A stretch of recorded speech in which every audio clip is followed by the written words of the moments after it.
In your interview with Ambassador J. Stephen Roy, you said that from your experience at China Institute, the perception here about China in the US is often not accurate about what the reality is in China.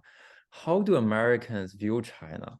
And what are some of the examples that the American perception might have been wrong? So that's a very interesting question, Tim. I do think that there are tremendous misperceptions in America about China. And it's only become exacerbated since the pandemic, and there hasn't been a free flow of information, ideas, exchanges. All of that has really been interrupted. Let me give you two or three examples of specifically what I think Americans' misperception is. One, I think that Americans don't understand how technologically advanced China has become, what the standard of living is like, what it's like to live in China. We often lead delegations and groups of educators, students, business people, artists, regardless of what area their profession is.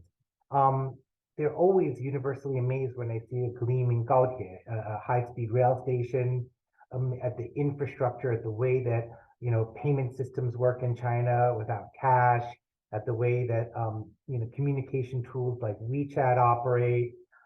They're amazed at the prosperity in many places. Not to say there aren't poor people in China, of course there are, but they're not aware of the overall lifestyle and way of life in many of China's most advanced and modern, cities.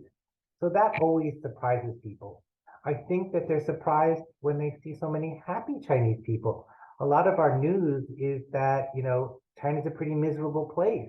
And that if given the opportunity, Chinese people would quickly want to change their life and change their government and change a lot of things. And when they run into and interact with people in China, they realize the sense of increasing, I would add, pride of being Chinese and sense of contentment. Now, that's not to say from my experience that people in China aren't grumpy over some things and wouldn't like to see change. Of course they would. But I think that misperception that you've asked about is how things exist along that scale, and a realization when they finally in person interact that there's a lot of self-content and a lot of pride and a lot of things that we as Americans can actually learn from China. And that's an opportunity too.